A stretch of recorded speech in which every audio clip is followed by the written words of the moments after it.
brought to you by Silver Pumps. Top quality और consistent performance के लिए सिर्फ सिल्वर पंप्स, नाम याद रखना। वक्फ बिल पर जेडीयू के समर्थन के बाद से पार्टी के मुस्लिम नेता नीतीश कुमार से नाराज बताए जा रहे हैं। जिस अंदाज में ललन सिंह ने बयान दिया, उसके बाद से पार्टी के कई नेताओं ने इस्तीफा दे दिया है।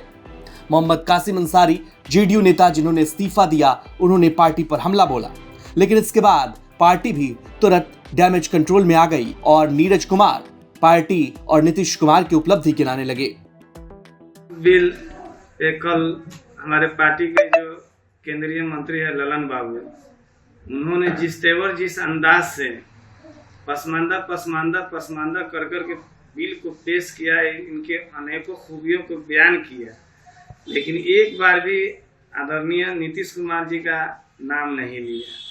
मोदी जी, अमित शाह, किरेन रिजिजू इन्हीं के कसीदा पढ़ते रहे और तमाम मुसलमानों के बीच जो है, खासकर पसमानदा मुसलमानों के बीच ये भ्रम फैला रहे थे कि वो उनके हक में है। ऐसा लगा था कि औकाफ में जो है पसमानदा मुसलमानों का कभी प्रतिनिधित्व रहा ही नहीं है। मैं कई बार जिला औकाफ कमेटी में रह चुका हूँ, मेरे कई जानने वाले जिला औकाफ में है, प्रदेश औकाफ में है, महिलाएं भी पहले से रही हैं, और ये बयान मुझ जैसे लाखों करोड़ों भारतीय मुसलमानों को आहत किया है। खासकर जितने भी पसमानदा मुसलमान, पढ़ा लिखे मुसलमान है, वो काफी मर्माहत और आहत है। इसी को देखते हुए मैंने रात में ही अपना त्यागपत्र लिख लिया और आज सुबह जो है मीडिया के साथियों से शेयर करके और संबंधित लोगों तक व्हाट्सएप के जरिए भेज दिया है। कल उसको रजिस्ट्री कर देंगे। वक्फ की संपत्ति जो पुरखों ने दिया, पुरखों ने किसके लिए दिया था? यतीम के लिए, गरीब के लिए। उसका क्या उद्देश्य है?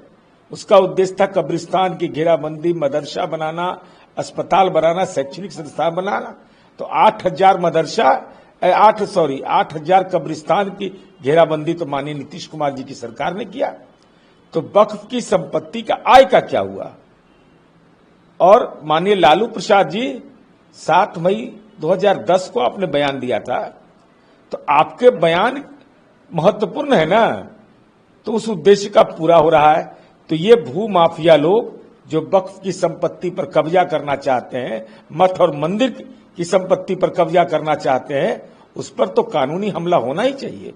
तो स्वाभाविक है ऐसी स्थिति में लालू जी आपको परेशानी होगी, क्योंकि आप अल्पसंख्यक के ऐसे हिमायती हैं जिन्होंने अपने कार्यकाल में 12 दंगे हुए। आपके कार्यकाल में 48 लोग एक दंगा में मारा गया था सीतामढ़ी में।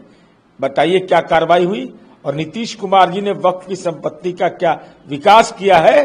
अंजुमन इस्लामिया हॉल पटना का दिखा दीजिए, पुराना वाला और अभी वाला, और मल्टीपर्पज बिल्डिंग जो हम बिहार के अंदर बना रहे हैं, वह काबिल तारीफ और देश में पहली सरकार नीतीश कुमार जी की है जो यह काम वक्फ की संपत्ति के लिए कर रहे हैं। हम मंदिर के विकास के लिए भी काम करते हैं, मंदिर की भी घेराबंदी करते हैं। इसलिए सामाजिक तनाव नहीं, बल्कि गरीबों को हक क्यों नहीं, उसमें जो पसमानदा मुसलमान है वह हकदार क्यों नहीं बनेंगे उसके? अगर हिंदू न्यास बोर्ड है 1950 का, तो 2007 में नीतीश जी की प्रतीक्षा हो रही थी कि SC/ST कम्युनिटी का इसमें प्रतिनिधि होगा, तो नीतीश कुमार जी ने यह फैसला ले लिया। आप लोगों ने वक्फ को लेकर है, भाजपा को समर्थन दिया है, आपको पार्टी में ही तो कल्ला दिख रहा है, इस्तीफा दे दिया है। कासिम अंसारी है, गुलाम रसूल बलिया भी, वो भी नाराज है। नहीं, गुलाम गौस ने भी कहा था कि इनको वापस लेना चाहिए। नहीं, देखिए, अपनी राय व्यक्त करना अलग विषय है। अपनी राय उन्होंने तब व्यक्त की थी जब बिल नहीं आया था। बिल आने के बाद हम तो नहीं देखे हैं कि बलियाबी साहब या गुलाम गौस साहब ने कोई टिप्पणी की है। अभी कौन व्यक्ति है भाई, हम नहीं जानते हैं। इतना लोकप्रिय व्यक्ति हमसे भेंट नहीं हो पाई इनका, ये मेरा दुर्भाग्य है। अच्छा, तेजस्वी यादव वो भी बोल रहे हैं कि जिस तरीके से इन लोगों ने बिल का हम लोगों ने तो विरोध किया, लेकिन कुछ धर्मनिरपेक्ष पार्टी और नेता का पर्दाफाश हो गया है इस बिल को लेकर। अरे पिताजी का पर्दाफाश हो गया है तो लीपा पोती कर रहे हैं। 7 मई 2010 को माननीय लालू प्रसाद जी ने सदन के अंदर कहा, उम्र बढ़ गया है उनका, वो बीमार हैं, हम लोग भगवान से अनुरोध करें कि वो स्वस्थ हो जाएं, लेकिन राजनीतिक रूप से जलील करना किसी पुत्र का ये धर्म नहीं बनता है। तो लालू जी ने जो बयान दिया है तेजस्वी यादव, उस बयान पर अपना मंतव्य स्पष्ट करिए।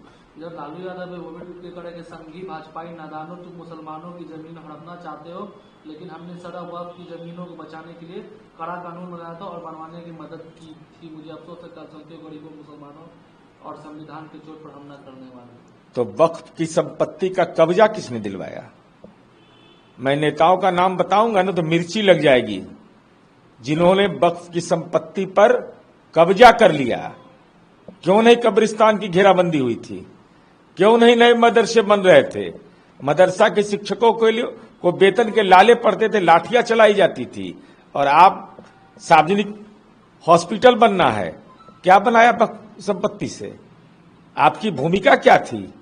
यह भी महत्वपूर्ण है। आप राज्य के मुख्यमंत्री रहे हैं और अनुसूचित जाति के लोगों को हिस्सेदारी आपने नहीं दिया था। ये नीतीश कुमार जी ने 2007 में हिंदू अधिनियम के एक्ट में संशोधन करके उनको सदस्य बनाया। तो आप तो न अनुसूचित जाति के लिए काम करते, वो हिंदू नहीं थे? वो हिंदू थे कि नहीं? तो जो शेड्यूल कास्ट के लोग हैं वह आपको अपच हो जाता है। आप तो राजनीति के जमींदार हैं, ये राजनीति के सामंत लोग हैं। ऐसे लोग जो पसमंदा को, जो गरीब अनुसूचित जाति जनजाति के लोगों को, चाहे हिंदुओं का मठ मंदिर हो या वक्फ की संपत्ति हो, इसकी सुरक्षा हर कीमत पर होगी, तब पुरखों का आत्मिक शांति मिलेगा।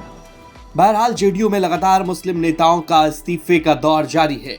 आपको क्या लगता है कि क्या विधानसभा चुनाव में इसका असर पड़ेगा?